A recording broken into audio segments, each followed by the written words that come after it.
வணக்கம் நேயர்களே. இன்றைக்கி உடம்ப ரொம்ப எளிமையாக உடற்பயிற்சி செய்து வலுவாக வச்சுக்கிறதுக்கு என்னென்ன உடற்பயிற்சியோ அதை நான் உங்களுக்கு சொல்லித்தரப்போகிறேன். முதலாவதாக வார்ம். ஃபஸ்ட்டு இந்த 2 கையும் பேக்கில் கட்டிக்கங்க. இப்படி கட்டிக்கிட்டு 1 2 3 4 5 6 7 8 9 10 1 2 3 4 5 6 7 8 9 10 1 2 3 4 5 6 7 8 9 10 1 2 3 4 5 6 7 8 9 10. இந்த வார்ம் அப் செஞ்சோம்னா நம்மளுக்கு தைராய்டு ப்ராப்ளம் இதெல்லாம் அதுக்கான இது மேக்ஸிமம் வராது. இன்னொன்று முக ஒரு அழகான தோற்றத்தோடு காணப்படும். உடலில் அந்த கழுத்து பகுதியில் உள்ள அந்த சுரப்பிகள்லாம் நல்லா செயல்படும். அதற்கான பயிற்சி இது. இரண்டாவது இந்த விரல்களை நல்லா பார்த்துங்க. எப்படி செய்யும், விரல்களை விரித்து அப்படியே இறுக்கமாக மூடணும்.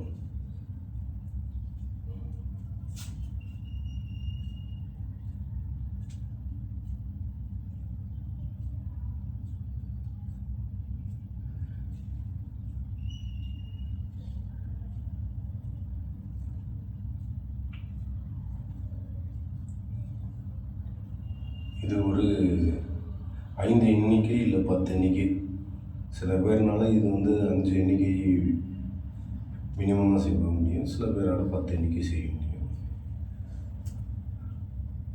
உங்களால் எத்தனை முடியுதோ அதை செய்யலாம்.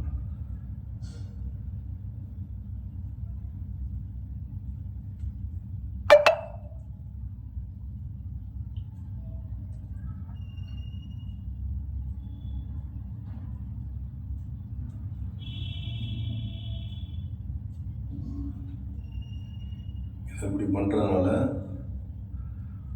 நம்ம உடம்புல நரம்புகளோட ரத்த ஓட்டம் நல்லாயிருக்கும்.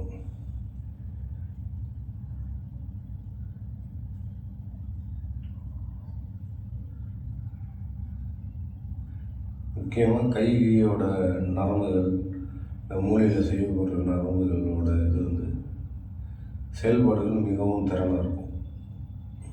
இந்த உடற்பயிற்சி செய்வது.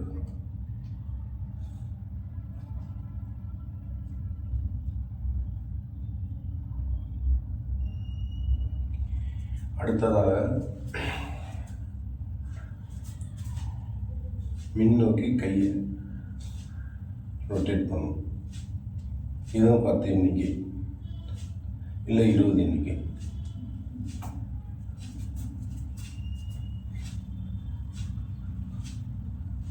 அடுத்து இடது கை.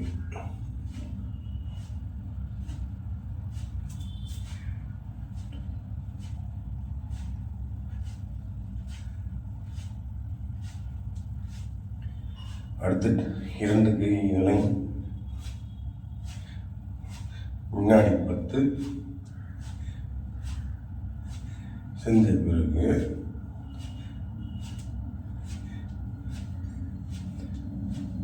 எண்ணிக்கை செய்யல வீடியோவில் ஃபோக்கஸ் பண்ணிட்டு இருக்கிறதுனால இப்போ தோராயமாக எல்லாமே முன்னாடி செஞ்சோம்னா இப்போ பின்னாடி செய்யணும்.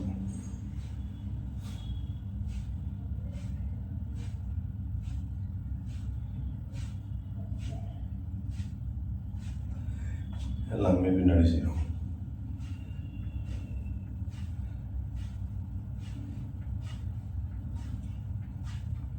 இது செய்யும் போது உங்களுக்கு உடல் தசைகள் நல்லா இருக்கும். இன்னொன்று தொப்பை அந்த தோற்றங்கள் கொஞ்சம் கொஞ்சமாக மாறும். தொப்பை இருக்கிறவங்களுக்கு அந்த தொப்பையோட இது வந்து மாறும்.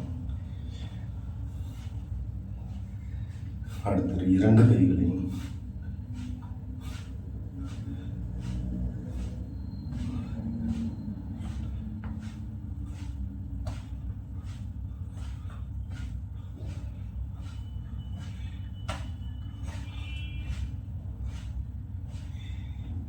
இப்போ நம்ம 2 கைகளையும் ஒரு கையை முன்னாடியும் ஒரு கையை பின்னாடியும், அதே மாதிரி 2 கைகளையும் முன்னாடியும் 2 கைகளையும் பின்னாடியும் செஞ்சோம் இல்லையா? இப்போ ஒரு கையை முன்னாடி ஒரு கையை பின்னாடி. இந்த பயிற்சி வந்து மிகவும் முக்கியமானது. நம்ம உடல் வந்து எளிதில் வளைந்து கொடுக்கக்கூடிய திறனை கொடுக்கும். இந்த பயிற்சி மிகவும் இது ஃபஸ்ட்டு செய்யும்போது சில பேருக்கு வராது. ஃப்ரண்ட் அண்ட் பேக் அப்படி கையை ரொட்டேட் பண்ணுறதுக்கு வர்றது கொஞ்சம் அது ஃபோக்கஸ் பண்ணுறது கொஞ்சம் சிரமமாக இருக்கும். ஆனால் செய்ய செய்ய ப்ராக்டிஸ் பண்ணிங்கன்னா வளையும். சைடில் காமிக்கிறேன். ரொட்டேஷன் அண்ட் பேக் அதுதான். இப்போ இதே இதை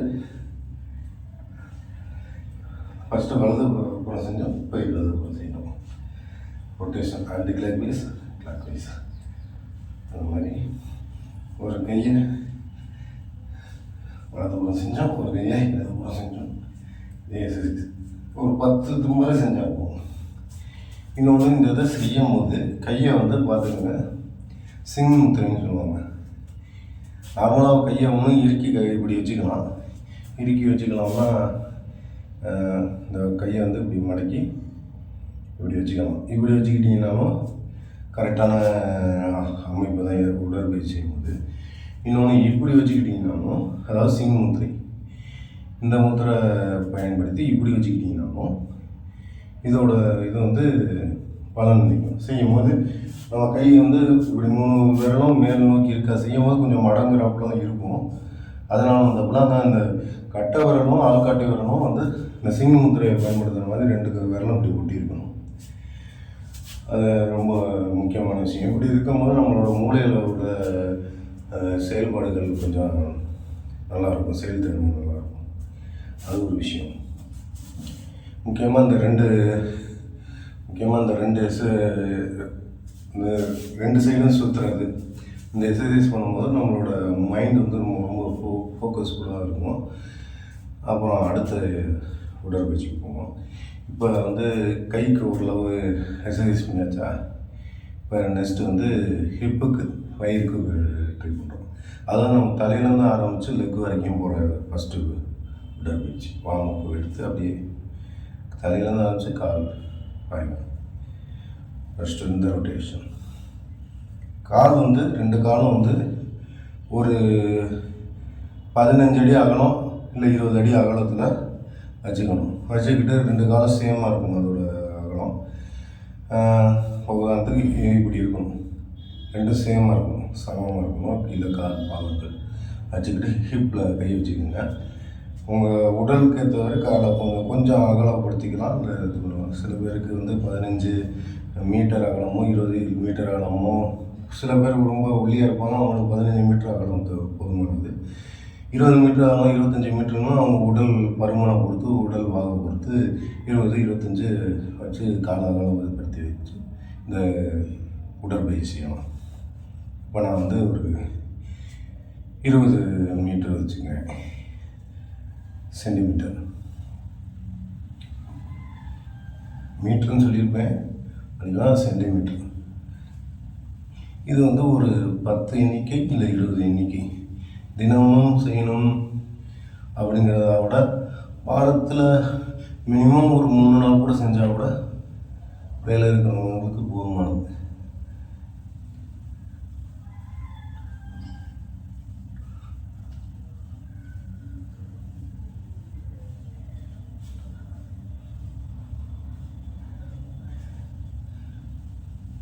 அதே மாதிரி நம்ம ஃபஸ்ட்டு வலதுபுறத்துலேருந்து இடதுபுறம் செஞ்சோம்னா, இப்போ இடதுபுறத்துலேருந்து வலதுபுறம் இந்த ரொட்டேஷன் செய்கிறோம். இது ஒரு 10 எண்ணிக்கை 20 எண்ணிக்கை செய்யும் போது மேக்ஸிமம் தலை வந்து ஸ்ட்ரைட்டாக இருக்கணும். தலை வந்து தலையும் சேர்ந்து இப்படி இப்படி போகக்கூடாது. சில பேர் போடுவாங்க இப்படி இப்படி செய்வாங்க, அது மாதிரி செய்யக்கூடாது. இந்த உடற்பயிற்சி தவறான உடற்பயிற்சி ஆகிடும். தலை வந்து ஸ்ட்ரைட்டாக இருக்கணும், ஒரே நேர்கோட்டில் இருக்கணும். ஹிப்பு மட்டும்தான் ரொட்டேஷனில் இருக்கணும் மேக்ஸிமம்.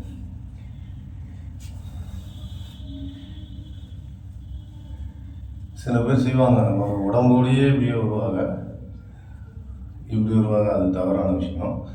தலை வந்து ஒரே நேர்கோட்டில் இருக்கணும். கொஞ்சம் அசைவு இருந்தால் கூட பரவாயில்ல, அது இயல்பானது, அது கூட பரவாயில்ல.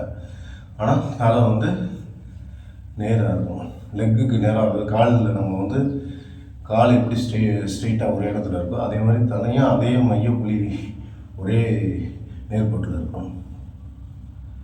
அதான் அது ரொம்ப முக்கியம் செய்யும்போது. இது செய்யும்போது நம்ம உடல் இந்த சைடில் பார்த்திங்கன்னா சில பேருக்கு தசை பெருக்கம் அதிகம் வந்துக்கிட்டே இருக்கும், அதை வந்து கட்டுப்படுத்தலாம்.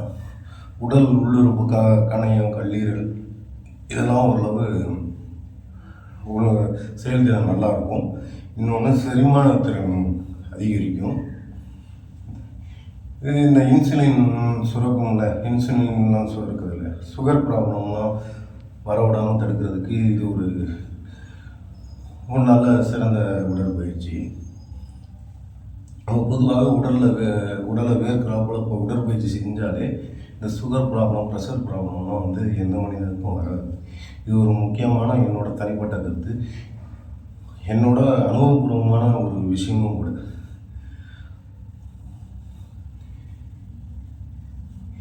இப்போ இந்த எக்ஸசைஸ் செஞ்சோம்ல, அடுத்து ஓரளவு ஹிப்புக்கு செஞ்சிட்டோம். ஹிப்பில் வந்து இன்னொரு எக்ஸசைஸ், இது வந்து முக்கியமானது. இது வச்சு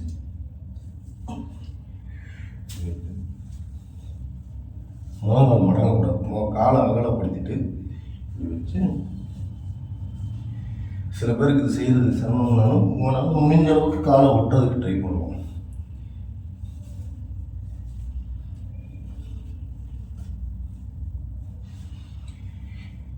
இது ஒரு 3 எண்ணிக்கை 5 எண்ணிக்கை செய்தால் போகும். ஏன்னா அது கொஞ்சம் கடினமாக தான் இருக்கும். சில பேருக்கு ரொம்ப ஸ்லிம்மாக இருக்கிறவங்கள அவங்களால ஈஸியாக செய்ய முடியும், சின்ன பசங்களால செய்ய முடியும்.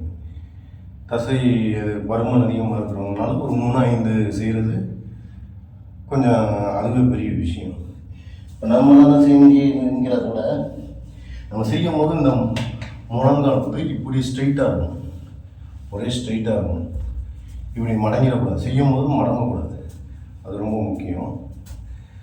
அடுத்து இந்த எக்ஸசைஸ் பண்ணோம்னா இதுலேயே இன்னொரு எக்ஸசைஸ், இந்த கையை வந்து இங்கே மேலே பார்க்கும். செய்யும் போது நம்ம இந்த காலை வந்து மடங்கக்கூடாது, முட்டி வந்து முழங்கால் மடங்கக்கூடாது, அகலப்படுத்திக்கணும். கிட்டத்தட்ட ஒரு 50-60 சென்டிமீட்டர் அகலத்துக்கு காலை விரிச்சுக்கிட்டு காலை ஒரே ஸ்ட்ரெயிட்டாக இருக்கணும், வி ஷேப்பில் ஸ்ட்ரெயிட்டாக இருக்கணும். 2 லெக்கும் வி ஷேப்பில் வரணும். அதுக்கப்புறம் 2 காலையும் நம்ம ரொட்டேஷனில் இந்த கையை ரைட் ஹேண்டை லெஃப்ட்டு லெக்கில் வைக்கிறோம், லெஃப்ட் ஹேண்டை வந்து ரைட் லெக்கில் வைக்கிறோம். அந்த இதில் ரொட்டேஷன் பண்ணும்போது இந்த கையை வந்து மேலே பார்க்கணும், அதான் ரொம்ப முக்கியம். முழங்கால் மடங்கக்கூடாது. இது ஒரு 10 எண்ணிக்கை மினிமம் செஞ்சால் போதும். அதிகமாக 20 எண்ணிக்கை, 15-20 எண்ணிக்கை அதிகமாக செய்யலாம். மினிமம் 10 எண்ணிக்கை செய்தால் போதும். செய்யும் போது இந்த கையை மேலே பார்க்குற அளவுக்கு செஞ்சோம்னா இந்த உடற்பயிற்சி கை கொடுக்கும். அது ஒரு முக்கியமான விஷயம். இப்போ வந்து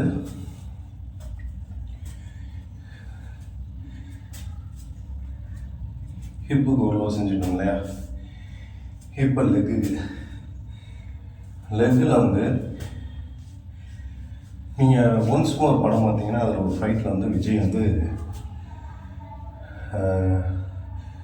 நடிகர் விஜய் அவர் வந்து ஒன்ஸ் மோர்னு ஒரு படத்தில் இப்போ அரசியலில் கூட வந்திருக்காரு. அவர் வந்து ஒரு ஃபைட்டில் வந்து இந்த லெக்கை தூக்கி ரொட்டேஷன் ஃபைட்டில் ஒரு ரொட்டேஷன் பண்ணுவார், இப்படி ரொட்டேஷன் பண்ணுவார். ஒன்ஸ் மோர் படம் பார்த்தீங்கன்னா அது தெரியும், அதே சேம் இது தான். ஆனால் இது எஸ்எஸ்எஸ் ஆக்சுவலாக அவர் ஃபைட்டுக்காண்டி அந்த ஒரு ஸ்டைலாக காலை லெக்கை தூக்கி அப்படி காட்டுவார். அப்படி ரொட்டேஷன் பண்ணுவார் ஸ்டைலாக. ஒரு தளபதி சாரி பாட்ஷா படத்தில் வர பாடி காட்ட வரவர் இனிமையாக இருப்பார். இதுதான் நம்ம வீடியோ வந்து இது ஆக்சுவலாக வந்து வீடியோ கொஞ்சம் சில பேருக்கு போர் அடிக்குங்க. அதுக்காண்டி சில விஷயங்கள் பேசிக்கிட்டு அந்த எக்ஸசைஸ் சொல்லி கொடுத்தா இன்ட்ரெஸ்டிங்காக இருக்கும். இல்லைன்னா நம்ம போர் அடித்தோம் கிளாஸ் எடுக்கிற மாதிரி ஆகிடும். அதுக்காண்டி சில ருசிகரமான விஷயங்கள் மேக்ஸிமம் படத்தில் உள்ள விஷயங்களை பற்றி சொல்லணும்னா இன்னும் கொஞ்சம் இன்ட்ரெஸ்டிங்காக கேட்பீங்க. அதுக்காண்டி இப்படி ரொட்டேஷன் பக்கத்தில் எதுவும் சிறுவர் இருந்தால் கூட பிடிச்சிக்கிட்டு ஃபஸ்ட்டு செய்கிறவங்க செய்யலாம். ஆனால் செய்ய பழக்கம் ஆயிடுச்சுன்னா இப்படி 1 2 3 4 5 6 7 8 9 10 1 2 3 4 5 6 7 8 9 10. அதே மாதிரி 1 2 3 4 5 6 7 8 9 10 1 2 3 4 5 6 7 8 9 10. இது சிறந்த பிடிச்சிட்டு செய்கிறாங்கன்னா செய்யலாம், தவறில்லை.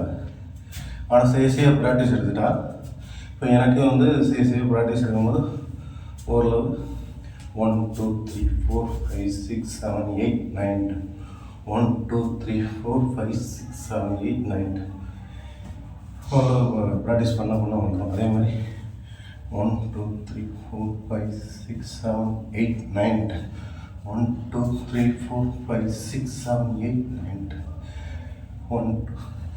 அது மாதிரி நம்ம செய்ய ப்ராக்டிஸ் எடுக்க நம்ம காலை லெக்கை வந்து ஸ்டடி பண்ணி எதையுமே எதையுமே தொடாமல் கூட செய்கிறதுக்கு உடல் பழக்கப்படுத்திடும். ஆட்டோமேட்டிக்காக செய்ய அது பழக பாலுக்கும் குடிக்கும்னு சொல்லுவாங்க தமிழில் ஒரு பழமொழி. அது மாதிரி ஃபஸ்ட் நான் சிரத்தை பிடிச்சி தான் செஞ்சேன். ஓரளவு 10 கவுண்ட் வந்து என்னால் 10 கவுண்டு சம்டைம்ஸ் 20 கவுண்டு கூட என்னால் ஒத்த காலில் செய்ய முடியும். அது பயிற்சி தான், மற்றபடி வேறு எதுவும் ஒன்றும் கிடையாது. அடுத்தது இந்த ரொட்டேஷன் செஞ்சோம் இல்லையா, இப்போ இது வந்து நம்ம ஹிப்பு வயிறு லெக்கில் அந்த தொடையில் சதைப்பு இருக்கும் இல்லையா, அதெல்லாம் வந்து கண்ட்ரோல் பண்ணுறதுக்கு இந்த லெக்கு உங்களுக்கு புரியாமல் சொன்னோம்னா once more Vijay style exercise. இந்த எக்ஸசைஸ் செஞ்சிங்கன்னா உங்களுக்கு அது தொடையில் தசைப்பு இருக்கும், அதெல்லாம் வந்து ஒரு கண்ட்ரோல் பண்ணி வைக்கும். அடுத்து இது ரொம்ப முக்கியமான எக்ஸசைஸு, லெக்கை தூக்கி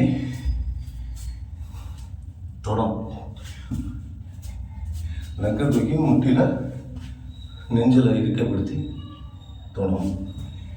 இந்த இது செய்ய உங்களுக்கு வயிற்றில் உள்ள சதைப்பெருக்கு வந்து கொஞ்சம் கொஞ்சமாக இறுக்கமாகும்.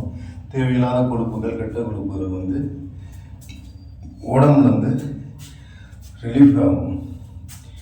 இது வந்து ஒரு 20 எண்ணிக்கை முடிஞ்ச செவத்தை பிடிச்சிக்கிட்டு கூட செய்யுங்க. செவத்தை பிடிச்சிக்கிட்டுங்கிறதோட செவத்தில் சாஞ்சிக்கிட்டு இப்படி கூட செய்யலாம். அதே மாதிரி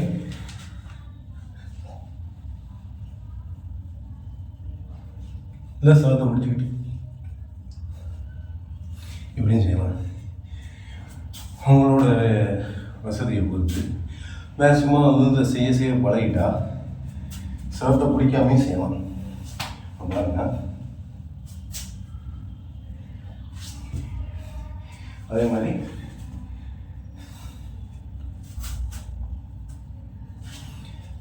செய்யலாம். நம்ம செய்ய நம்ம பாதம் வந்து ஒரு லவ் அதுக்கேற்ற மாதிரி உடம்பும் அதுக்கேற்ற மாதிரி விடமா எவ்வளோக்கு எவ்வளோ நம்ம அடிப்பாதம் வந்து தாங்க முடியுமோ அதுக்கேற்ற மாதிரி நம்ம உடல் ஆற்றல் வந்து ஆட்டோமேட்டிக்காக அதுக்கேற்ற மாதிரி வடிவமைப்பு வந்து தர ஆரம்பித்தோம். நம்ம வந்து இந்த இதெல்லாம் செய்ய உதாரணத்துக்கு இந்த பாதம் வந்து 50 கிலோ வெயிட்டை தாங்கக்கூடிய அளவுக்கு தான் திறன் இருக்குன்னா அந்த 50 கிலோ தாங்கக்கூடிய வெயிட்டை தான் இங்கே வந்து கொண்டு வரும். இது இந்த எஸ்எஸ்விஸோட இது என்னோட அனுபவத்தில் சொல்கிறேன்.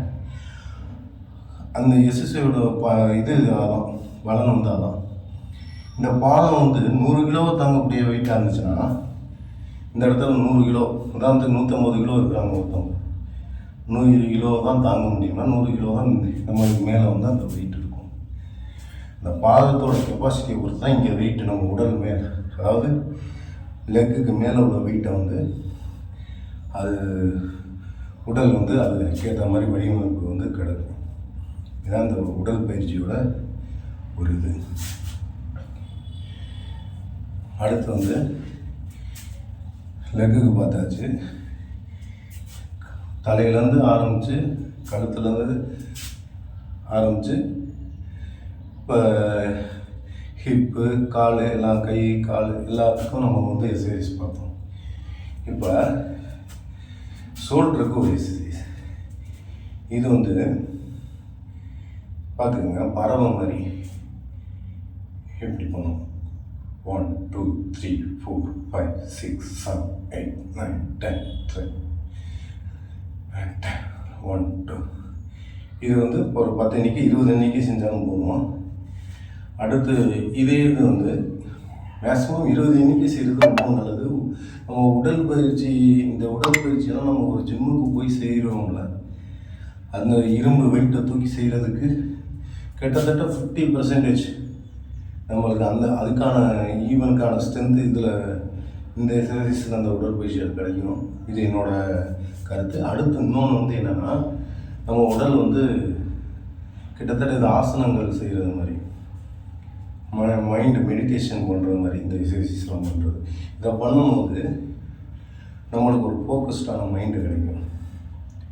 நம்ம மனசை வந்து ஒரு மன 20 எண்ணிக்கை தலையில் அடிக்கும்போது ரத்த ஓட்டம் நல்லாயிருக்கும், மூளைக்கு ரத்த ஓட்டம் சீராக செயல்படும். எனக்கு இந்த லெஃப்ட் ஹேண்டை வந்து கொஞ்சம் அடிபட்டுருக்கிறதுனால நான் ரைட் ஹேண்டில் தான் ஃபுல் பேலன்ஸில் ஸ்டடி பண்ணி நிற்கிறேன். ஆக்சுவலாக இது ஒரு 20 எண்ணிக்கை செஞ்சீங்கன்னா ரொம்ப, இதில் தட்டால் செய்யறது முடிஞ்சவங்களுக்கு, என்னால் தண்டால் செய்ய முடியாது, நெட்லாம் செய்வேன். தலைகளாக தண்டால்னா தலைகளாக அப்போல் பண்ணிட்டு நிறைய செய்வேன். இப்போ எனக்கு இந்த இடது கையில் அடிப்பட்டதுனால என்னால் தலையில் அந்த புஷ்அப் எடுக்க முடியல. அது ஒரு விஷயம். இன்னொன்று, இப்படி கூட ஃபுல்லாக தண்டால் செய்ய முடியாதவங்களுக்கு, அதனால் கை முடிஞ்ச கீழே விழுந்துருவாங்க. அந்த எளிமையான ஒரு எக்ஸசைஸ் இருக்குது. இப்படி செய்யணும். வச்சுக்கிட்டு சேத்துல இந்தளவுக்கு வச்சுக்கிட்டு செஞ்சால் கூட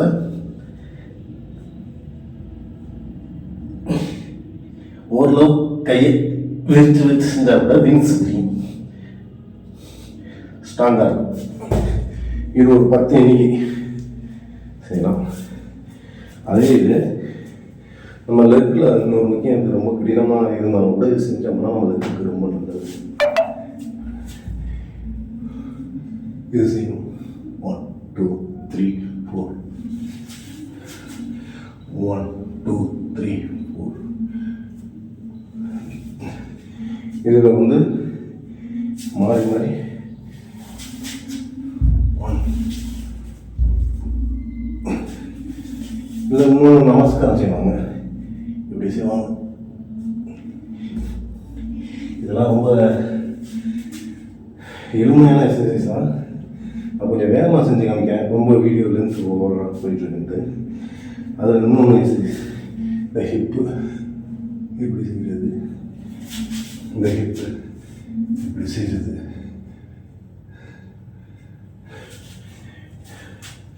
இது ஒரு 5லேருந்து 10 எண்ணிக்கை செய்யணும். நான் ரொம்ப எளிமையாக செய்கிறேன், பார்த்துங்க. 1 2. இதில் இன்னொரு எக்ஸசைஸ் இருக்குது. இதே 2 சைடும் ஒரு ஆள் நின்றுக்கிட்டு அவங்க கையை பிடிச்சிக்கிட்டு இது செய்வாங்க. இப்படி செய்யும். இந்த சைடு ஒரு ஆள். இப்போ நான் இந்த சைடு எல் ஷேப்பில் உட்காந்துருக்கேன்னா, எது சைடு உட்காந்துருக்கோங்க அந்த சைடு எல் ஷேப்பில் அந்த சைடு உட்காந்துருக்கணும். கையை 2 பேரும் இப்படி பிடிச்சிக்கிட்டு இப்படி செய்யும்போது இது கால் எல்லாமே ரொம்ப ஸ்ட்ராங்காக இருக்கும். இன்னொன்று காலை வந்து அவசரமாக கராத்தேலாம் காலை லெக்கத்துக்கு கிக் பண்ணுறாங்க, அவங்களாம் இந்த எக்ஸசைஸ் மெயினாக செய்வாங்க. இது செஞ்சால் தான் அந்த தசை கால் வந்து லெக்கை வந்து தூக்கி கிக் பண்ணுறதுக்கு அந்த பொசிஷனுக்கு வரும். இந்த எக்ஸசைஸ் வந்து கராத்தே பயிற்சி பண்ணுறவங்களுக்கு தெரியும். இது நம்ம மேக்ஸிமம் வந்து லெக் ஸ்ட்ரென்த்து கட்டி பண்ணுறோம்.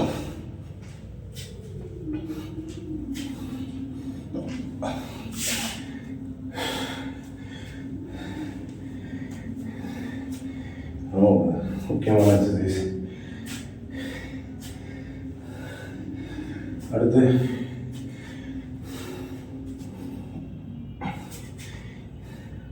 லைட்டாக வார்ம் ஒரு எக்ஸசைஸுக்கு ஒரு 3 நிமிஷம் கேப் விட்டுங்க, ரொம்ப முக்கியம்.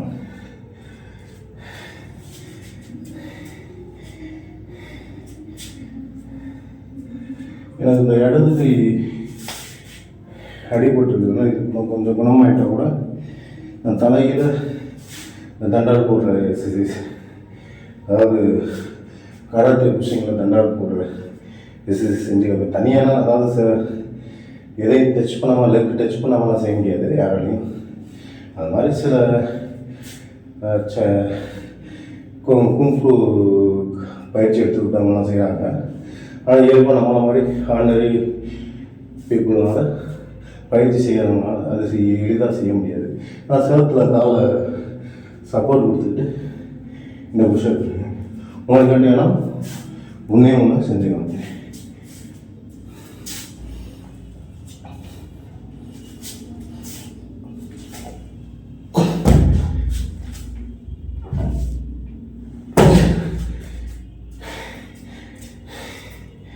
முடியலை இருந்தாலும் ட்ரை பண்ணுவாங்க.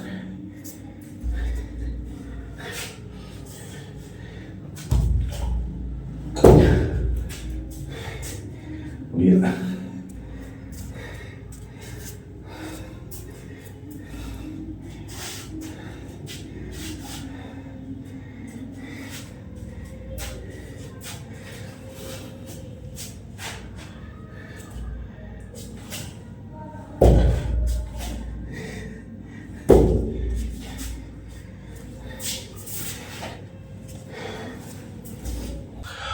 அடுத்து வந்து இன்னொன்று என்னென்னா, இப்போ பண்ண போகிற எக்ஸசைஸ் வந்து மூச்சு பயிற்சி.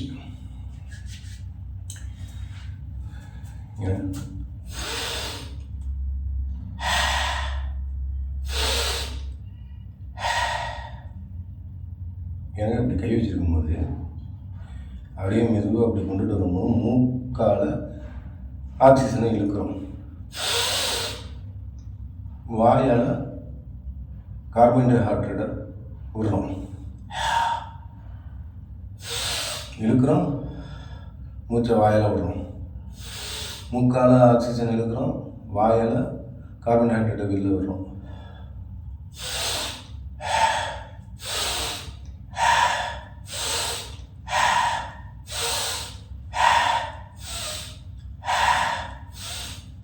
இதை விட இன்னொன்று வந்து என்னென்னா, நம்ம இப்படி செய்யும்போது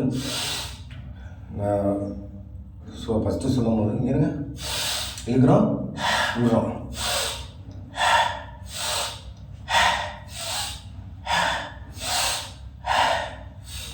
இது வந்து கராத்தே பயிற்சி கூடத்தில் அது வந்து மேக்ஸிமம் கராத்தே ஸ்டூடெண்டாக இருந்தால் அவங்க கராத்தே டீச்சர்களுக்கு இது வந்து தெரியும்னு சொல்லி கொடுப்பாங்க. கராத்தே இதில் இந்த உடற்பயிற்சி இந்த வார்மப்புன்னு கூட சொல்லலாம்.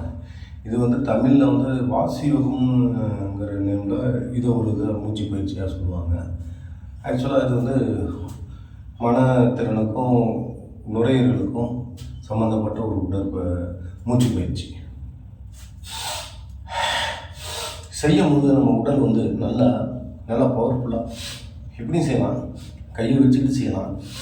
இழுக்கும் போது அந்த ஏதோ ஒரு 10 கிலோ 20 கிலோ வெயிட்டை பிடிச்சி இழுக்கிற மாதிரி ஒரு ஃபீல் பண்ணிக்கிட்டு அப்படியே கையை இறுக்கிக்கிட்டு இழுத்திங்கன்னா அதோட இது வந்து இன்னும் பயிற்சி அதோட கை கொடுக்கும் போது. ஏன்னா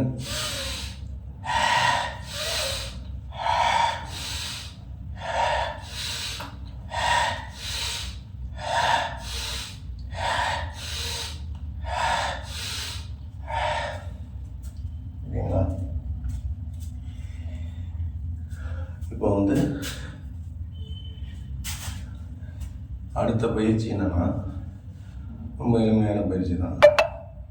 கையை இந்த விரல்களில் வந்து பார்த்திங்கன்னா 3 மடிப்பாக மடித்து கராத்தே பஞ்சுக்கு யூஸ் பண்ணுற மாதிரி இந்த ஹேண்ட் அப்படி கொண்டு வந்துட்டு ஏங்க ஃபஸ்ட்டு கீழே 10 ரொட்டேட் 1 2 3 4 5 6 7 8 9 10 கிளாக் வைஸ். அடுத்த anti clock wise 1 2 3 4 5 6 7 8 9 10 clock wise 1 2 3 4 5 6. நான் ரைட் ஹேண்டை ஒன்று மென்ஷன் பண்ணுவேன், இல்லை லெஃப்ட் ஹேண்டை ஒன்று மென்ஷன் பண்ணுவேன். Clockwise anti clockwise. அதே மாதிரி 1 2 3 4. உங்களுக்கு இன்னும் சொல்லணும், தெளிவாக சொல்லணும்னா ஒரு வாட்டி ஒரு ஹேண்டில் வந்து ரைட் சைடு ரொட்டேட் பண்ணிங்கன்னா ஒரு வாட்டி லெஃப்ட் சைடு ரொட்டேட் பண்ணுங்க. அதே மாதிரி 1 2 3 4 5 6 7 8 9 10 1 2 3 4 5 6 7 8 9 10 1 2 3 4 5 6 7 8 9 10 1 2 3 4 5 6 7 8 9 10. இதெல்லாம் பண்ணும்போது நம்ம உடலில் கையில் உள்ள நரம்புகள் எல்லாமே வந்து ஃப்ரீயாக ரத்த ஓட்டம் ப்ராசஸ் ஆகும். அதோட மூளைக்கு வந்து நம்ம அதிகமாக அந்த ரத்த ஓட்டத்துக்கான விஷயங்கள் மூளையை அந்த ப்ராசஸ் பண்ணுவோம். அடுத்து இந்த கையை இப்படி வச்சுருந்தோம் இல்லையா, அதே மாதிரி கராத்தே பஞ்சுக்கு யூஸ் பண்ணுற மாதிரி கையை மடக்கிக்கிட்டு இப்படி வச்சுருந்தோம் இல்லையா, அதை வந்து அப்படியே கழுத்து நேராக இருக்கணும், கை மட்டும் அப்படி திரும்பணும். இது 1 2 3 4 5 6 7 8 9 10 11 12. இது நம்மளுக்கு ஒரு நிமிஷம்.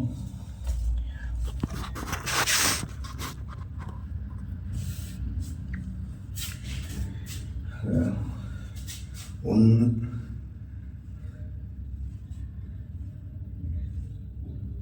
அப்படி செய்யும்போது கிட்டத்தட்ட நீங்கள் ஜிம்மு கூட போகணும்னா நம்ம உடம்பு வந்து கிட்டத்தட்ட செயல்திறன் அதிகமாக ஸ்ட்ரைட் ஆகணும். இந்த கை இருக்குங்களா இப்படி வரும், செய்யும்போது ரெண்டும் வில்லு மாதிரி போயிடும், ரெண்டும் அப்படி வில்ல இழுக்கிறது மாதிரி இருக்கும். அந்த போஸ்டில் வந்துடும் செய்யும்போது. கால் வந்து அதே மாதிரி 20 சென்டிமீட்டர் அகலத்தில் இருக்கும். இதை செய்யும்போது தலைப்பகுதி எப்போதும் போல் நேராக தான் இருக்கணும். கழுத்துக்கு நேராக இந்த கை இருக்குல்ல, நம்ம நேர்கோட்டில் இருக்கணும். கழுத்துக்கு நேர்கோட்டில் இந்த கை வரணும். இது வந்து ஒரு ஜிம்முக்கு போனால் ஒரு எக்ஸசைஸ் செய்வோம்ல, அதுக்கு சமமானது இந்த எக்ஸசைஸ். வயிறு எல்லாமே இறுகப்படுத்தும், உடம்பு எல்லாமே இறுகப்படுத்தும். இந்த சைடில் ஹிப்பில் இந்த சதை வந்து பெருக்கம் இருக்கும்ல, அதெல்லாம் தடைப்படுத்தும். முக்கியமான பயன்பாடு தான் இது. வந்து தினமும் நீங்கள் காலையில் ஒரு 10 எண்ணிக்கை, மினிமம் 10லேருந்து 20 எண்ணிக்கை செய்தாக போகும். அதிகமாக செய்ய அடுத்த உடற்பயிற்சி என்னன்னா, இந்த ஷர்ட்டை பிடிச்சிங்கன்னா கால் இருக்குல்ல, அந்த கால் இருந்தோம். ஒரு ரன்னிங்க்கு போகும்போது குதிங்கால் எப்படி மேலே வரும், உங்களுக்கு நல்லா அழகு சொல்கிறேன். செய்யும்போது குதிங்கால் மேலே வரணும், இப்படி வரணும். 1 2 3 4 5 6 கிட்டத்தட்ட ரன்னிங் போகிற மாதிரி, இந்த ரன்னிங் போகிறது மாதிரி இது சேர்த்து வச்சுட்டு 1 2 3 4 5 6 7 8 9 10 11 இப்படி எண்ணிக்கை. ஆனால் நான் கவுண்டிங் மட்டும் தான் நான் வேறு மாதிரி செய்வேன். இது வந்து ஒன்லி அந்த கவுண்டிங் ஸ்டேட்மெண்ட் தான். பட் நம்ம வந்து இந்த கால் வந்து நம்ம கவுண்டிங் ஒன்று சொல்லுவாங்க, ஃப்ராக்ஷன் ஆஃப் செகண்டில் வந்து இது 1 or 2 கவுண்டிங்க்கு மேலே போயிடும், 2 இல்லை 3 கூட போகும். ஆனால் நம்மளுக்கு அந்த செகண்ட் கவுண்டிங் இன்னைக்கு தான் முக்கியம். நம்ம எவ்வளோ வேணாலும் செய்யலாம். 5 கூட அதில் ஒரு ஒன்று இருக்குது, 5 கூட நம்ம செய்யணும்னா அதோட நம்மளோட உடல் திறனம் 1 2 3 4 5 6 7 8 9 10 11 12 அது மாதிரி நம்ம மனசுக்குள்ள கூட நினைக்கலாம்.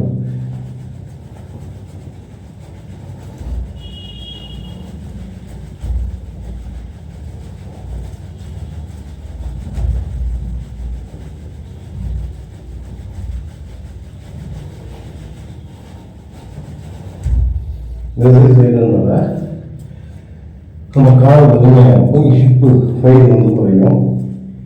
இன்னொன்று ரன்னிங்க்கு போகிறதுக்கான சேம் அதில் கிடைக்கிற பணம் இந்த உடற்பயிற்சியில் கிடைக்கும். அது ஒரு விஷயம். கொஞ்ச நேரம் ஒவ்வொரு உடற்பயிற்சி செய்யணும். நம்ம கொஞ்ச நேரம் வந்து மூச்சை நல்லா இழுத்து விட்டு கொஞ்சம் ரிலாக்ஸேஷன் பண்ணிக்கலாம். ஒரு 5 நிமிஷமோ இல்லை 3 நிமிஷமோ அது பண்ணிட்டா அது வந்து கொஞ்சம் நம்ம செஞ்ச உடற்பயிற்சிக்கான அந்த மூச்சு காற்று அந்த நம்ம உடலுக்கு அந்த செயல்திறனை கொடுக்கும். சில பேர் ஒரு எக்ஸசைஸ் பண்ணலாம், அடுத்த எக்ஸசைஸ் இப்படி அது வந்து தவறான விஷயம்.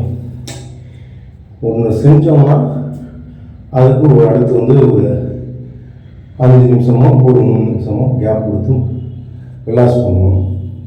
அடுத்து திருப்பி செய்யணும். அப்படி செய்யும்போது தான் அந்த உடற்பயிற்சி செஞ்சதுக்கான அந்த ப்ராசஸ் நம்ம 3 நிமிஷம் நடக்கும், அதில் 5 நிமிஷம் நடக்கும். அதுக்கான கேப் நம்ம கொடுக்கணும். அது ஒரு விஷயம். கடைசியாக இதில் இன்னொரு விஷயம் இருக்குது. நம்ம ஒரு எல்லா எக்ஸசைஸும் செஞ்சு முடிச்சோம்னா டக்குன்னு நம்ம வேலையை பார்த்துருக்கணும். அது மிகப்பெரிய தவறான விஷயம். ஒன்று ஒரு இடத்துல படுத்தணும். முக்கியமாக தண்ணி குடிக்கக்கூடாது அதிகமாக. ஒரு ஸ்பூனில் எடுத்து ஒரு 2 ounce ஸ்பூனில் குடிக்கலாம். இல்லை கொஞ்சமாக டம்ளரில் ஒரு சிப்பு புரியாதுன்னு சொல்கிறேன் எடுத்து குடிக்கலாம். ஆனால் ஒரு டம்ளர் ஃபுல்லாக மடக்கு தனியாக குடிக்கக்கூடாது. அது வந்து நம்ம உடம்புல வந்து ரத்தம் நல்லா ஃப்ளோவாக போயிட்டு இருக்கும். உடல் வயிற்று பகுதி எல்லாத்துமே குறையுது. அப்போதைக்கு தண்ணி குடிக்கும்போது அது வந்து அதுக்கான பயனை வந்து பலன் நிற்காது. அது ஒரு முக்கிய காரணம். இன்னொன்று எல்லா உடற்பயிற்சி செஞ்சதுக்கப்புறம் நம்ம சமணம் போட்டு தியானம் பண்ணலாம். இல்லை சும்மா படுத்து மூச்சு பயிற்சி பண்ணிக்கிட்டு ஒரு 5 நிமிஷமோ 10 நிமிஷமோ இருந்தோம்னா அது வந்து மிகவும் நல்லது. இப்போ இந்த எக்ஸசைஸ்லாம் பார்த்தோம் இல்லையா, இதுதான் வந்து நார்மலாக வீட்டில் செய்வது. அடுத்தது தண்டால் வந்து எல்லாருக்குமே தெரியும். அது தண்டால் எல்லாருமே செய்வாங்க. இது செய்கிறது தண்டால் செய்கிறது நல்லது.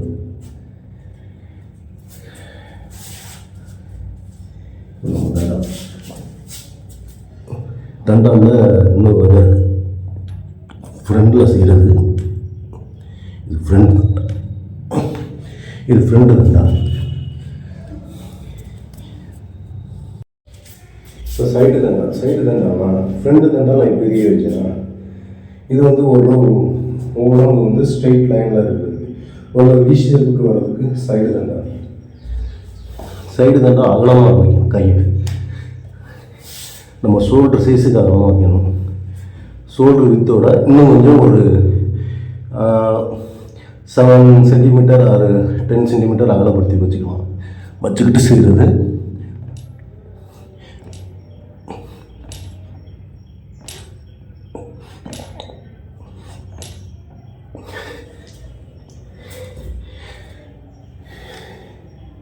நம்ம இதை வலிமைப்படுத்தும். கொஞ்சம் அகலப்படுத்தும். விஷயத்துக்கு வரும். இது அதிகமாக செய்ய விஷயத்துக்கு வரும். ஆனால் நான் மேக்ஸிமம் இந்த தண்டாளத்துக்கு செய்வேன். அதே மாதிரி பஞ்ச் தண்டா. இது வந்து பஞ்ச் தண்டான்னு ஏன் சொல்கிறேன்னா அந்த கையை மடக்கிக்கிட்டு இப்படி செய்யணும்னா இந்த கை உடம்பு ஃபுல்லாகவே இருக்கணும். இன்னொன்று இந்த இடம் ஃபுல்லாகவே பயங்கர ஸ்ட்ராங்காக இருக்கும். இந்த பஞ்ச் தண்டா செய்யும்போது கையை வந்து கராத்தேல பஞ்சுக்கு யூஸ் பண்ணுற ஸ்டைலில் கையை இப்படி மடக்கிக்கிட்டு இப்படி வைக்கணும். தரையில் ஊனிட்டு நான் சொன்னேன் ஃப்ரண்ட் தண்டான்னு சொன்னேன். அதாவது ஒரு 30 சென்டிமீட்டர் உடம்போட சேம் ஷோல்டர் ஸ்ட்ரெயிட் லைனில் வைக்கிறது ஃப்ரண்ட் தண்டால். இது வந்து சைடு தண்டால். அதாவது கையை அகலப்படுத்தணும்னா இந்த இடம் இருக்குல்ல, இந்த வித்துக்கு நேராக கொண்டுட்டு வர்றது சைடு தண்டால். இதை நான் சொல்கிறேன், எக்ஸ்பிளைன் பண்ணுறேன். ஆக்சுவலாக இதுக்கு வேறு நேம் ஒருத்தவங்க சொல்லுவான். இதை நான் இப்படி தான் எக்ஸ்பிளைன் பண்ணுவேன். அதாவது கையை இப்படி ஸ்ட்ரெயிட் லைன் வைக்கும்போது இந்த இடம் முழங்கை இருக்குல்ல, இந்த இதுக்கு நேராக ஸ்ட்ரைட்டாக வருது சைடு தண்டால். இப்படி வச்சு போட்டோம்னா அது சைடு தண்டால். அதை இந்த சோட்டுக்கு ஸ்ட்ரைட்டாக வச்சோம்னா ஃப்ரண்ட் தண்டால். அவ்வளோதான்.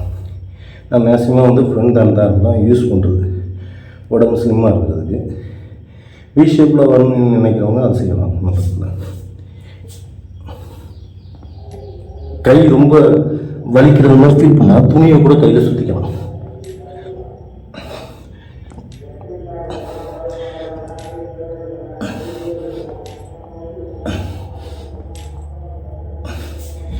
இது வந்து அவங்க உடல் வலிமையை பொறுத்தது. மினிமம் 5லேருந்து 10 வரைக்கும் செஞ்சால் போதுமானது. சில பேர் 20, 30, 50 கூட போடுவாங்க. அதாவது அவங்க வயது உடல் திறமை பொறுத்து அமைஞ்சிருக்குது. சில பேர் வயதானாலும் செஞ்சுக்கிட்டு இருப்பாங்க. அவங்க சின்ன வயசுலேருந்தே ப்ராக்டிஸ் பண்ணியிருப்பாங்க, அவங்களால செய்ய முடியும். இப்போ சைடு தண்டாலே போட்டோம்னா பாருங்க இப்படி வரும்.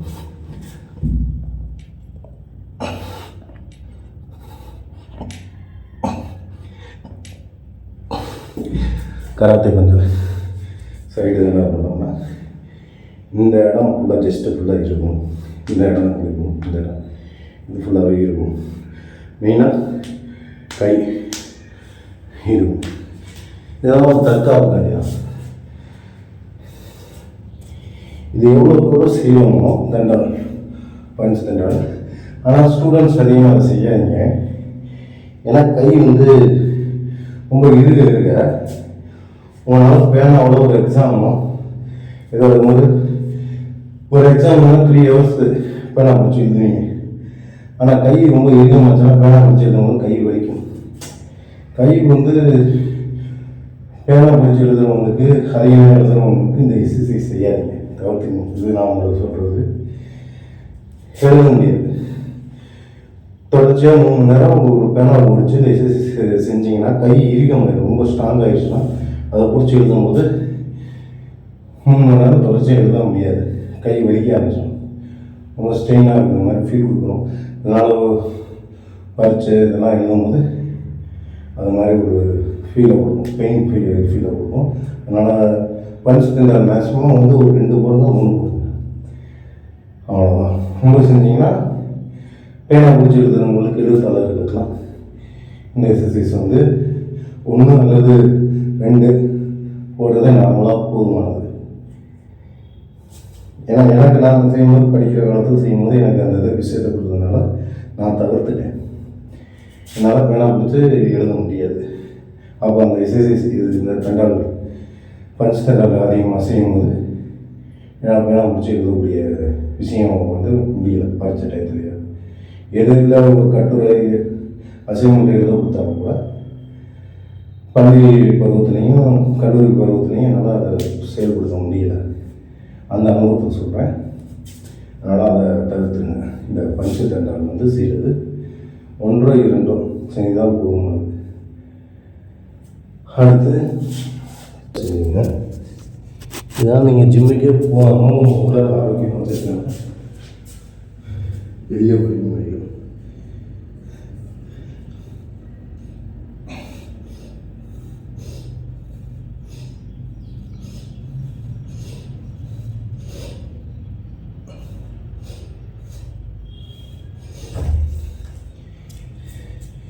இதெல்லாம் வந்து செய்ய நம்ம உடம்பு முதுகு ஸ்ட்ரெயிட்டாக இருக்கும். சரி, ரொம்ப நேரம் நின்று இருந்தால் கொஞ்சம் சோர்ந்து இப்படி குஞ்ச நிலைக்கு போவாங்க ஒரு இடத்துல. ஆனால் ஸ்டாமினா உங்களுக்கு இது செய்ய ஸ்ட்ரெயிட்டாக உடம்பு வர்றது அது ஒரு விஷயம். இப்போ நான் இப்படி செஞ்சேன் இல்லையா பாருங்க, இப்போ இப்படி செய்கிறது. இதில் மெயினாக இந்த பொசிஷனில் நான் செய்யும்போது இப்படி செய்யும்போது இது வரைக்கும் வரும்போது இந்த கழுத்து எரியும். கழுத்து எரியாத ஸ்ட்ராங்காகும், கழுத்து ஸ்ட்ராங்காகும். முகத்து ஒருத்தம் வீசி இருக்கும். இந்த எக்ஸசைஸ் ஹிப்பு எல்லாத்துக்கும் நல்லது. ஹிப்பு செஸ்ட்டு எல்லாத்துக்கும் இந்த எக்ஸசைஸ் ரொம்ப நல்லது.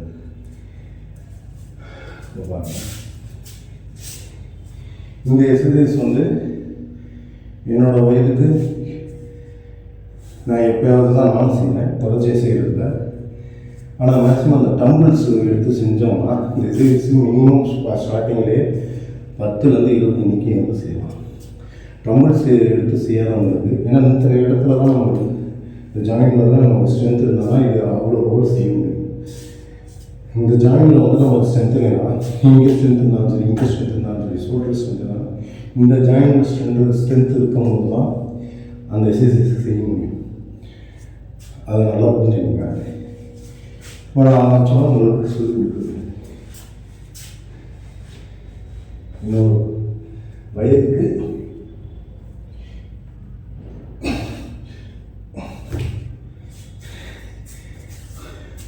ஒன்று செய்கிறது கஷ்டமாக தான் இருக்குது. நாங்கள் முயற்சி வச்சுக்கோம், செஞ்சு பார்ப்போம்.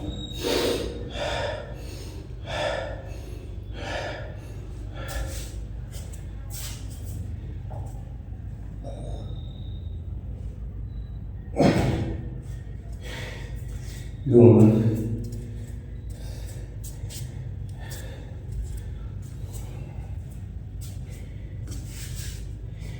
இந்த ஜாயிண்ட் ஸ்ட்ரென்த் ஆச்சுன்னா இது மினிமம் 5லேருந்து 20 எண்ணிக்கை செய்யலாம்.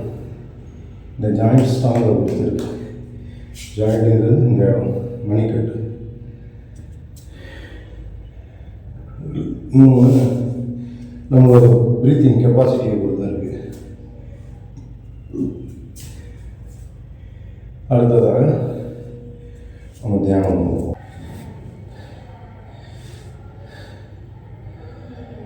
அதே மூச்சு போயிடுச்சுன்னா மூச்சு இழுக்கணும், மூக்கால்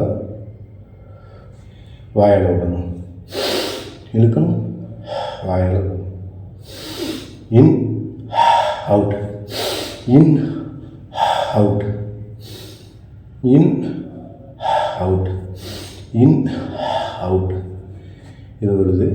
அடுத்து இந்த சிங் முத்திரை, இதை பயன்படுத்தி தியானம் பண்ணலாம் ஒரு 5 நிமிஷமா. இதை இல்லைன்னா இந்த பிரம்ம தியானம் சொல்லுவாங்க. இந்த இந்த கையை 2ஐயும் இது மேலே இப்படி கையை கீழே வச்சு நம்ம வயிற்று பகுதி கீழே, நம்ம சமணங்கால் போட்டிருக்கிறது மேலே வயிற்று பகுதிக்கிட்ட இந்த கையை இங்கே வச்சு அது மேலே இந்த கையை வச்சுக்கிட்டு பண்ணோம்னா ஒரு 20 எண்ணிக்கை எந்த சிந்தனையுமே இதை பற்றியுமே நினைக்காம அவங்கவுங்க விருப்பப்பட்ட மத கடவுளோ மூலப்பொருளையோ இல்லை இறைவனையோ இல்லை அவங்கவுங்க குலதெய்வத்தையோ நினச்சி கூட இந்த தியானத்தில் ஈடுபடலாம். இல்லைன்னா இயற்கையை பற்றியோ மரஞ்செடி, நிலவு, சூரியன், இதை மாதிரி நட்சத்திரம், இது மாதிரி வானம், இதை பற்றி எண்ணங்களை நினச்சி தியானம் செய்யலாம். எல்லாமே நம்மளுக்கு மனதை ஒருநிலைப்படுத்தக்கூடிய விஷயங்களை தான் இயற்கையில் முன்னோர்கள் கண்டுபிடிச்சி வச்சுருக்காங்க. நம்ம வழிபடுற தெய்வங்கள், கடவுள்கள், இறைவனாக இருக்கட்டும், எல்லாமே நம்ம முன்னோர்கள் நம்மளுடைய மக்கள்கள் நல்ல சிந்தனையில் இருக்கணும், நல்ல பகுத்தறிவோட அறிவாற்றலோட நெறியோட வாழணுங்கிறதுக்காண்டி தான் இந்த சாஸ்திரங்கள் எல்லாமே உருவாக்கப்பட்டது. கடவுள் வழிபாடுகள் எல்லாமே உருவாக்கப்பட்டது.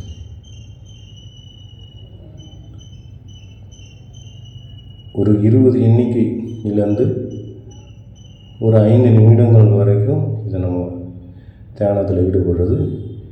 இவ்வளோ நேரம் நம்ம உடல் பயிற்சி செஞ்சதுக்கு ரொம்ப பயனுள்ளதாக இருக்கும். அதே மாதிரி இந்த பாபா முத்திரை, ரஜினிகாந்த் அவர்கள், நடிகர் ரஜினிகாந்த் அவர்கள் பாபா படத்தில் அந்த முத்திரையை செஞ்சு காட்டுவார் இல்லையா, இந்த முத்திரையை செஞ்சு தியானம் செய்கிறதும் மிகவும் நம்ம மனதிற்கு ரொம்ப நம்ம உடலை தாண்டி மனதிற்கு ஆத்ம நிலைன்னு சொல்லுவாங்க. அந்த ஆத்ம நிலைக்கு மிகவும் பயனுள்ள அந்த முத்திரை தியானம். இந்த முத்திரை பாபா ரஜினிகாந்த் அவர்கள் பயன்படுத்திய இந்த படத்தில் பயன்படுத்திய இந்த முத்திரையை தியானம் செய்தால் நம்ம ஆத்ம நிலையில் ஒரு மிகப்பெரிய சேஞ்சஸ் தெரியும். அதே மாதிரி இந்த சிம் முத்திரை இது வந்து புத்தர் இந்து மத கடவுளில் குரு பகவான் சொல்லுவாங்க, தட்சிணாமூர்த்தின்னு சொல்லுவாங்க. அவரோட கையில் இந்த முத்திரையை தான் காட்டியிருப்பாங்க. இந்த முத்திரையை பயன்படுத்தி தியானம் செய்கிறவங்களுக்கும் மனநிலை ஒருமைப்பாடு கிடைக்கும். ஆத்ம நிலையில் ஒரு சேஞ்சஸ் கிடைக்கும். உடலை தாண்டி மனதில் தாண்டி ஆத்ம நிலையும் ஒன்று சொல்லுவாங்க தெரியுங்களா? அந்த நிலையில் ஒரு விஷயத்தை ஏற்படுத்தி கொடுக்கும். இயற்கையில் நம்மளோட மனித நிலையில் ஒரு நல்ல எண்ண ஆற்றலை, மன வலிமையை, மன ஆற்றலை இந்த முத்திரைகள் நம்மளுக்கு கொடுக்கும். இந்த முத்திரைக்கான குருக்களை வணங்கினாலும் பயனுள்ளது. அதே மாதிரி இந்த முத்திரை பாபா முத்திரைக்கான குருக்களை வணங்கி பண்ணுறதும் பயனுள்ளது. இல்லைன்னா அவங்க மத இறைவனை இந்துவில் பல கடவுள்கள் இருக்காங்க, பல தேவதைகள் இருக்காங்க.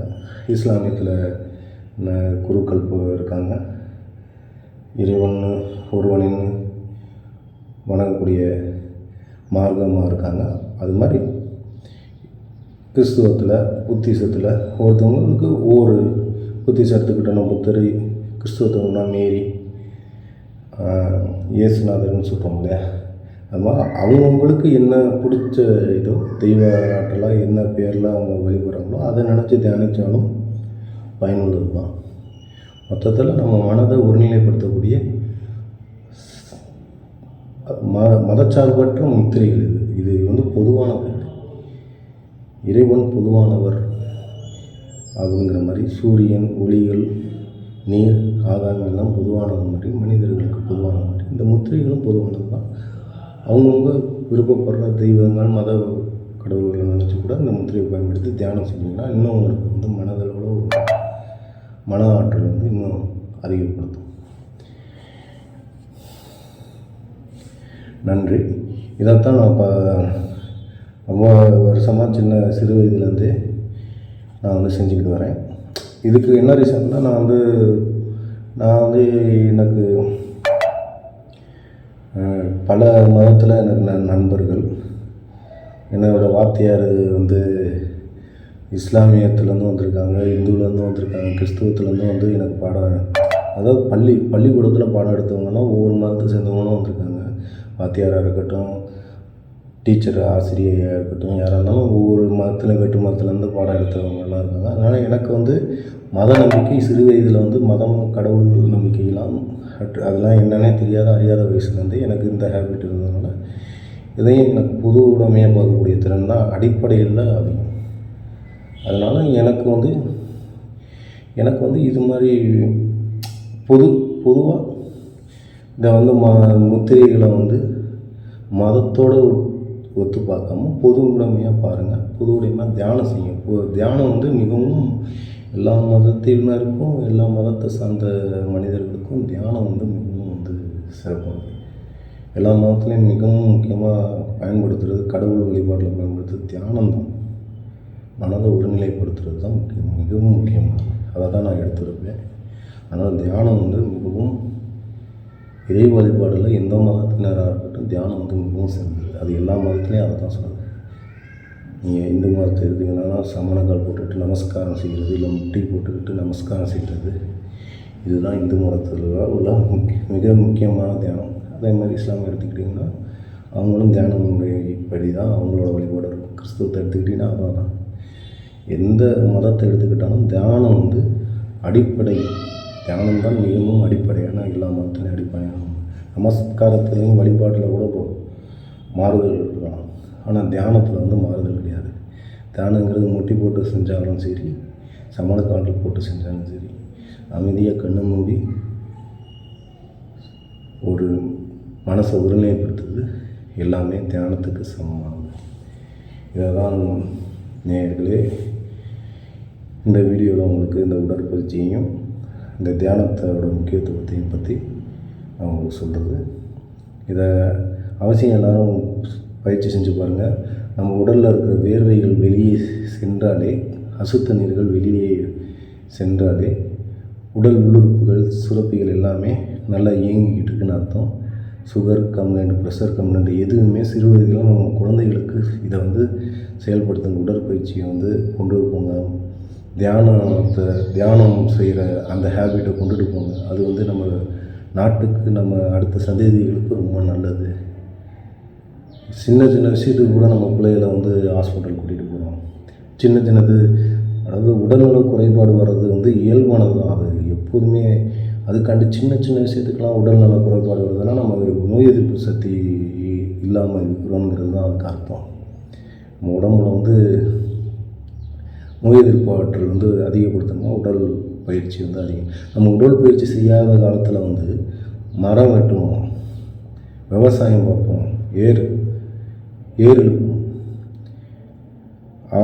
அவங்களும் உடல் சார்ந்த உழைப்புகளாக இருந்துச்சு. இப்போ உட்காந்து வேலை பார்க்குறது மாதிரி ஒரே இடத்துல உட்காந்து வேலை பார்க்குறதுனால தான் நம்மளுக்கு அந்த வேர்வை சுரப்பிகள்லாம் ஒழுங்காக இயங்காதனால தான் இவ்வளோ பிரச்சனைகளும். குழந்தைகளையும் ஒரே இடத்துல உட்கார வச்சு விளையாட்டுகள், மொபைலில் விளையாடுறது, இது மாதிரி அட்வான்டேஜான ஒரு தொழில்நுட்பத்தான விளையாட்டுகள் அதெல்லாம் வந்ததுனால தான் நம்மளோட உடல் வலிமைக்கான ஆற்றலுக்குரிய விளையாட்டுகளும் இல்லாமல் போனது காரணமாக தான் பிள்ளைகளுக்கு நோய் எதிர்ப்பு ஆற்றல் இல்லாமல் போயிட்டுருக்கு.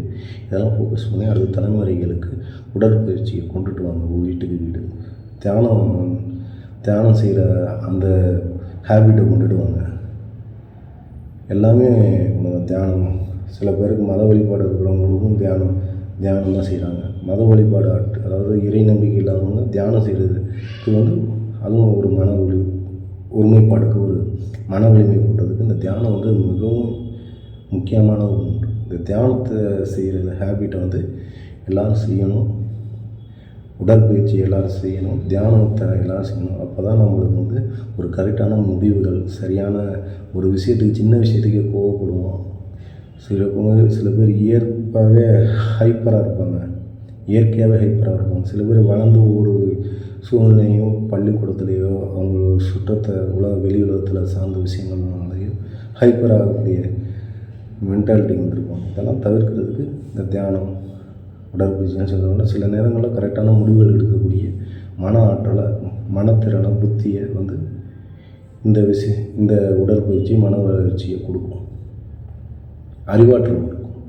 முக்கியமாக அமைதியாக எதையும் சிந்தித்து செயல்படக்கூடிய அந்த மனப்பக்குவத்தை கொடுக்கும், பகுத்தறிவு கொடுக்கும். அதை பகுத்தறிவு யோசிக்கக்கூடியது நம்ம மனம் அமைதியாக இருக்கும்போது தான் அந்த பகுத்தறிவு தன்மையை நமக்கு வரும். இத்தகைய ஒழுக்கத்தை எல்லாத்தையும் கொண்டுட்டு வர்றதுக்கு இந்த உடற்பயிற்சியும் தியானமும் ரொம்ப முக்கியமான ஒன்றாக இருக்குது. அதனால் இதை நம்மளுடைய தலைமுறையும் அடுத்த தலைமுறைக்கு எடுத்து கொண்டு செல்வதற்கு என்னவோ அது இன்றைய காலத்து பெற்றோர்கள், இன்றைய காலத்து நம்மளோட வயசுக்கு சரிசமமானவர்கள் அதை முக்கிய நிலைப்படுத்தி கொண்டுட்டு வரணும். அடுத்த தலைமுறைகள் தான் அடுத்த இந்தியாவே. அதனால் பெற்றோர்களுக்கு தான் அடுத்த தலைமுறை, அடுத்த நம்ம இந்தியாவோட தூண்களே இன்றைய பெற்றோர்களிடம் தான் இருக்குது. அதனால் உடற்பயிற்சி, தியான நிலையத்தோட அவசியத்தை புரிஞ்சு பிள்ளைகளுக்கு, குழந்தைகளுக்கு இதோட அவசிய நிலையை கொண்டுட்டு வாங்க. அவங்க படிப்புலேயும் இன்னும் அறிவாற்றலோட டேலண்டோட வருவாங்க. சிந்திக்கக்கூடிய திறன், அந்த ஒரு சிந்தனை கரு நம்ம மனதில் உதயமாகக்கூடிய விஷயத்தை ஸ்பார்க்கை செஞ்சு விட்டால் தானே அடுத்தடுத்து நடக்கும். ஆக்சுவலாக என்ன தான் படித்தோம், அந்த திறனை கொடுக்கக்கூடிய இந்த உடற்பயிற்சி, தியான ஆற்றல் தான், இந்த தியானம் செய்கிறது தான். இதெல்லாம் கொண்டுட்டு வந்தீங்கன்னா இயற்கையாக குழந்தைகளுக்கு அந்த ஒரு விஷயங்கள் ஹேபிட்டுகள் நடக்கும். இது அடிப்படையில் என்னோடய வாழ்க்கையில் அடிப்படையில் இல்லை. என்னோடய 28 வயசுக்கு அப்புறம் தான் இதோட உடற்பயிற்சி இருந்தாலும் இந்த தியானத்தோட பயிற்சி, இந்த தியானத்தோட முக்கியத்துவம் பற்றி நான் அறியலை. யதார்த்தமாக அறிஞ்சதுக்கப்புறம் ஒரு சில பேர்களோட போயிட்டு இதோட முக்கியத்துவ நிலையை அவங்க எடுத்துக்கிச்சு, அவங்க கற்றுக்கிட்டதுக்கப்புறம் இந்த தியானத்தோட நிலை எவ்வளோ முக்கியம் அப்படிங்கிறத நான் புரிஞ்சுக்கிட்டேன். அதனால் சில விஷயங்களை நம்மளோட சுற்றத்தில் கோபத்தை ஏற்படுத்தக்கூடிய நிகழ்வு நடந்தால் கூட அதை கொஞ்சம் சில நேரங்கள் அவசரப்பட்டு நிதானம் மட்டும் நம்ம செயல்பட்டால் கூட அதுக்கப்புறம் அதை சரி பண்ணக்கூடிய மனப்பக்குவமும் நமக்கு நிறையவே வரும். அதனால் இந்த தியானம் பண்ணக்கூடிய கலாச்சாரத்தை உண்டு பண்ணுங்க. இந்த ஜென்ரேஷனும் அடுத்த ஜென்ரேஷனுக்கு கொண்டுட்டு வாங்க. இதுதான் என்னுடைய வேண்டுகோள். என்னுடைய இதை ஃபாலோ பண்ணுறவங்க அனைவருக்கும் இதை நான் எடுத்து வைக்கிறேன், அன்பாக சொல்கிறேன். நன்றி, வணக்கம்.